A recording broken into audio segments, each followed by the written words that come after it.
Kalaniketana YouTube ಚಾನೆಲ್ಗೆ ತಮಗೆಲ್ಲ ಪ್ರೀತಿಯ ಹೃದಯಪೂರ್ವಕ ಸುಸ್ವಾಗತ. ಇಂದಿನ ಈ ವಿಡಿಯೋದಲ್ಲಿ ಮಗ್ಗಿಗಳಲ್ಲಿ ಬರುವ ನಂಬರ್ 2 ಬರೆದು ಯಾವ ರೀತಿ ಚಿತ್ರ ಬರೆಯಬಹುದು ಎಂಬುದನ್ನು ನೋಡೋಣ ಬನ್ನಿ. ಚಿತ್ರ ಬರೀಲಿಕ್ಕೆ ಏನು ಬೇಕಪ್ಪ ಅಂತಂದ್ರೆ ಒಂದು ಪೆನ್ಸಿಲ್, ಒಂದು ರಬ್ಬರ್, ಒಂದು ಸ್ಕೇಲ್, ಒಂದು ಸ್ಕೆಚ್ ಪೆನ್, ಒಂದು ಕ್ರೇಯಾನ್ಸ್ ಬಾಕ್ಸ್, ಒಂದು ಬಿಳಿ ಹಾಳೆ, ಒಂದು ಚಿತ್ರ ಬರೆದಿಟ್ಟಿದ್ರೆ ಅಥವಾ ಅಲ್ಲಿಗಿದ್ರೆ ನಾವು ಆರಾಮಾಗಿ ಚಿತ್ರ ಬರಿಬೋದು. ಮೊದಲು ಏನು ಮಾಡಬೇಕಪ್ಪ ಅಂತಂದ್ರೆ 4 ಸೈಡನ್ನು ನಾವು ಬಾರ್ಡ್ರನ್ನ ಹಾಕಬೇಕು.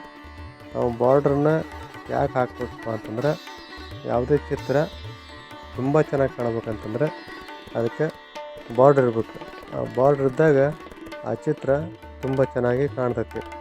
ಅವು ಹೆಂಗಿರ್ಬೇಕಪ್ಪ ಅಂತಂದ್ರೆ 4 ಸೈಡು ಸಮನಾಗಿ ಜಾಗ ಬಿಟ್ಟು ನಾವು ಬಾರ್ಡ್ರನ್ನ ಹಾಕಿರ್ಬೇಕು.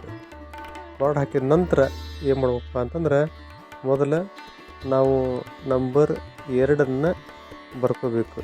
ಆ ನಂಬರ್ ಹೆಂಗಿರ್ಬೇಕಂದ್ರೆ ಆ ಹಾಳೆಗೆ ತಕ್ಕಂತೆ ಸ್ವಲ್ಪ ದೊಡ್ಡದಾಗಿ ಬರ್ಕೋಬೇಕು. ಹೀಗೆ 2 ಬರೆದ ನಂತರ ಆ 2 ಮೇಲೆ ತುದಿಯಿಂದ ರೌಂಡ್ ಬರೋಂಗೆ ಬರೆದು ಆ 2 ಬಾಜುನ ಮತ್ತೊಂದು ರೌಂಡಾಗಿ ಗೆರೆನ ಬರ್ಕೊತ ಬರಬೇಕು. ಆಮೇಲೆ ಏನು ಮಾಡ್ಬೇಕಪ್ಪ ಅಂತಂದ್ರೆ ಆ ಪಕ್ಷಿ ಹಿಂಭಾಗದಾಗ ರೆಕ್ಕೆ ಇದ್ದಂಗೆ ಬರ್ದಂಗೆ ಬರೀಬೇಕು. ಹೀಗೆ ಹಿಂದ್ಗಡೆ ರೆಕ್ಕೆ ಬರೆದ ನಂತರ ಅಲ್ಲಿ ಮೇಲ್ಗಡೆ ಬರಬೇಕು. ಮೇಲ್ಗಡೆ ಬಂದು ಒಂದು ಕೊಕ್ಕೆ ಬರಿಬೇಕು. ಆ ಕೊಕ್ಕೆ ಬರೆದಾದ್ಮೇಲೆ ಕಣ್ಣನ್ನು ಬರಿಬೇಕು. ಕಣ್ಣು ಬರೆದ ನಂತರ ಇಲ್ಲಿ ಕೆಳಗಡೆ ಪಕ್ಷಿ ಕೆಳಗಡೆ ನೀರಿನ ಅಲೆ ಥರ ಬರಿಬೇಕು. ಅದು ನೀರಾಗಿದ್ದಂಗೆ ಇರಬೇಕು ಅದು. ಆಮೇಲೆ ಪಟ್ಟಿ ಭಾಗದಾಗ ರೆಕ್ಕೆ ಥರ ಬರೆದು ಆನಂತರ ಏನು ಮಾಡ್ಬೇಕು ಅಂದ್ರೆ ಸಿ ಬರೆದಂಗೆ ಬರೆದು ನಾವೇನು ಮಾಡ್ಬೇಕಂದ್ರೆ ಕಪ್ಪು ಸ್ಕೆಚ್ ಪೆನ್ ತೊಗೋಬೇಕು. ಸ್ಕೆಚ್ ಪೆನ್ ತೊಗೊಂಡು ನಾವು ಪೆನ್ಸಿಲ್ಲೆ ಬರೆದಿದ್ವಲ್ಲ ಅದ್ರ ಮೇಲೆ ತಿದ್ದಿಕೊಂತ ಹೋಗ್ಬೇಕು.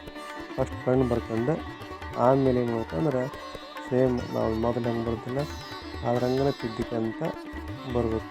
ಯಾಕಪ್ಪ ಅಂತಂದ್ರೆ ಕ್ರೇಯಾನ್ಸ್ ಬಣ್ಣ ಹಚ್ಚೋಕ್ಕಿಂತ ಮೊದಲು ಸ್ಕೆಚ್ಚಿಂದ ಬಚ್ಚಿದ್ರೆ ಕ್ರೇಯಾನ್ಸ್ ಭಾಳ ಚೆನ್ನಾಗಿ ಕಾಣ್ತೈತಿ. ಇಲ್ಲ ಅಂದ್ರೆ ಅದು ಭಾಳ ಚೆನ್ನಾಗಿ ಕಾಣಿಸಲ್ಲ. ಯಾಕಪ್ಪ ಅಂತಂದ್ರೆ ಅದು ಪ್ಲಾಸ್ಟಿಕ್ ಥರ ಆಗಿರ್ತೈತೆ ಅವಾಗ. ಹೀಗಾಗಿ ಏನಾಗುತ್ತಂದ್ರೆ ನಾವು ಕ್ರೇಯಾನ್ಸಿಂದ ಬಣ್ಣ ಹಾಕಿದಾಗ ಅದು ಅದ್ರ ಮೇಲೆ ಚೆನ್ನಾಗಿ ಕುತ್ಕೊಳ್ಳೋದೇ ಇಲ್ಲ. ಹಾಗಾಗಿ ನಾವು ಮೊದಲು ಸ್ಕೆಚ್ಚಿಂದ ತಿಳ್ಕೊಂಡ್ರೆ ನಮ್ಗೆ ಆರಾಮಿಗೆ ನಾವು ಕ್ರೇಯಾನ್ಸಿಂದ ಭಾಳ ಚೆನ್ನಾಗಿ ಪೇಂಟ್ ಥರ ಮಾಡ್ಬೋದು. ಒಂಥರ ವಾಟರ್ ಪೇಂಟ್ ಥರನೂ ಮಾಡ್ಬೋದು. ಹಾಗಾಗಿ ಮೊದಲು ನಾವು ಸ್ಕೆಚ್ಚಿಂದ ತಿಳ್ಕೊಬೇಕು.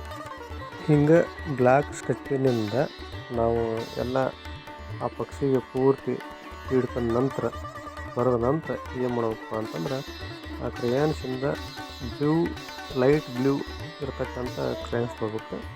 ಅದನ್ನು ಲೈಟಿಗೆ ಫಸ್ಟ್ ನಾವು ನೀರಿಗೆ ಬಣ್ಣನ ಹಚ್ಕೊಂತ ಹೋಗ್ಬೇಕು. ಅದು ಹೆಂಗೆ ಹಚ್ಬೇಕು ಅಂತಂದ್ರೆ ಸೇಮ್ ವಾಟರ್ ಪೇಂಟ್ ಥರ ಕಾಣಬೇಕು. ಹಂಗೆ ಲೈಟಾಗಿ ಬರ್ಕೋಬೇಕು. ಹಿಂಗೆ ಬರ್ಕೊಂತ ಅಲ್ಲೇ ಪಕ್ಷಿ ಮೇಲೆ ಮತ್ತು ಆ ಕಡೆ ಈ ಕಡೆಗೆ ನೀರಿನ ಅಲೆ ಇದ್ದಲ್ಲಿ ಅಲೆ ಥರನ ಚಿತ್ರನ ಬರಿಬೇಕು. ಒಂದು ಕಡೆಗೆ ಡಾರ್ಕ್ ಆಗ್ತೈತಿ, ಒಂದು ಕಡೆ ಲೈಟ್ ಆಗ್ತೈತಿ. ಹಿಂಗೆ ಬರ್ಕೊಂತ ಹೋಗ್ಬೇಕು. ಆಮೇಲೆ ಮೇಲಿನ ಆಕಾಶ ನಾವು ಬರಿಬೋದು. ಇಲ್ಲ ಅಂತಂದ್ರೆ ನಾವು ಪೂರ್ತಿ ನೀರು ಥರನ ಕಾಣಂಗೆ ಬರಿಬೋದು. ಆದರೆ ಕ್ರೇಯಾನ್ಸ್ ಮಾಡುವಾಗ ಭಾಳ ಒತ್ತಿ ಬರಿಬಾರ್ದು ಅದನ್ನು. ಯಾಕಂದ್ರೆ ಏನಾಗತ್ತಂತಂದ್ರೆ ಕ್ವಾಲಿಟಿ ಇರ್ತಕ್ಕಂಥ ಕ್ರೇಯಾನ್ಸ್ ಆತಂದ್ರೆ ಭಾಳ ಚೆನ್ನಾಗಿ ಕುಂದಿರ್ತೈತಿ. ಈ ಸ್ವಲ್ಪ ಕಡಿಮೆ ರೇಟಿನ ಕ್ರೇಯಾನ್ಸ್ ಇದ್ದಾಗ ಅದು ಅಲ್ಲೆಲ್ಲಿ ಭಾಳ ದಪ್ಪಗೆ ಕುಂದಿರೋದ್ರಿಂದ ಅದನ್ನು ಲೈಟಿಗೆ ಬರ್ಕೊಂತ ಹೋಗುತ್ತೆ. ಮತ್ತು ಬಾರ್ಡ್ರ್ ಆಚೆ ನಾವು ಕ್ರೇಯಾನ್ಸ್ ಉದಿರಬಾರ್ದು. ಬಣ್ಣ ಹಚ್ಚುವಾಗ ಅಥವಾ ಕ್ರೇಯಾನ್ಸಿಂದ ಮಾಡುವಾಗ ನಾವು ಬಹಳ ಸ್ವಚ್ಛತೆ ಕಡೆಗೆ ಬಹಳಷ್ಟು ಗಮನ ಕೊಡಬೇಕಾಗ್ತೈತಿ. ಮತ್ತು ಕಪ್ಪು ಕ್ರೇಯಾನ್ಸ್ ತೊಗೋಬೇಕು. ಕಪ್ಪು ಕ್ರೇಯಾನ್ಸ್ ತೊಗೊಂಡು ಆ ಪಕ್ಷಿಗೆ ಶೇಡಿಂಗ್ ಥರ ಮಾಡಬೇಕು. ಹೆಂಗಪ್ಪ ಅಂತಂದ್ರೆ ಆ ಮುಖದ ಮೇಲೆ ಮತ್ತು ಕಚ್ಚಿನ ಭಾಗದಾಗ ನೆರಳು ಬೆಳಕು ಬಿದ್ದಿರೋ ಥರ ಕಾಣ್ಬೇಕು. ಅಂದ್ರೆ ಅದು ಹೆಂಗೆ ಕಾಣ್ತದಂದ್ರೆ ಅವಾಗ ಅದು ನೈಜರಿಕೆಯಾಗಿ ಕಾಣೋಕೆ ಶುರು ಮಾಡ್ತೈತಿ.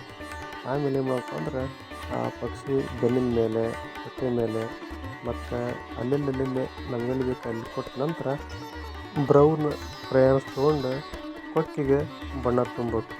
ಹಿಂಗೆ ಕೊಕ್ಕಿಗೆ ಬಣ್ಣ ತುಂಬಿದ ನಂತರ ಏನು ಮಾಡ್ಬೇಕಪ್ಪ ಅಂತಂದ್ರೆ ಮತ್ತು ಬ್ಲ್ಯಾಕ್ ಕ್ರೇಯಾನ್ಸ್ ತೊಗೊಂಡು ನಮಗೆ ಎಲ್ಲೆಲ್ಲಿ ಬೇಕಲ್ಲ ಅಲ್ಲೆಲ್ಲೇ ಡಾಟಿಗೆ ಮಾಡಬೇಕು. ಹಿಂಗೆ ಮಾಡಿದ್ರೆ ಭಾಳ ಚೆನ್ನಾಗಿ ಕಾಣ್ತೈತಿ.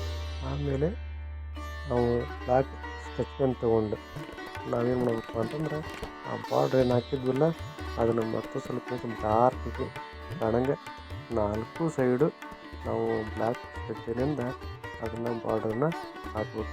ಹೀಗೆ ಬಾರ್ಡ್ರ್ ಹಾಕಿದ ನಂತರ ಲೈಟ್ ಬ್ಲೂ ಕ್ರಯಾನ್ಸ್ ತೊಗೊಂಡು ಆ ಪೂರ್ತಿ ಅದನ್ನೇನು ಅರ್ಧ ಆಗಿತ್ತಲ್ಲ ಅದನ್ನು ಪೂರ್ತಿ ನಾವೀಗ ಬಣ್ಣನ ತುಂಬಬೇಕು. ಹೆಂಗೆ ಭಾಳ ಲೈಟಾಗಿ ತುಂಬಬೇಕು. ಮತ್ತು ಗ್ರೀನ್ ಕ್ರಯಾನ್ಸ್ ತೊಗೊಂಡು ನಮಗೆ ಎಲ್ಲೆಲ್ಲಿ ಬೇಕಲ್ಲ ಅಲ್ಲೆಲ್ಲ ಸ್ವಲ್ಪ ಗ್ರೀನನ್ನು ಹಾಕಬೇಕು.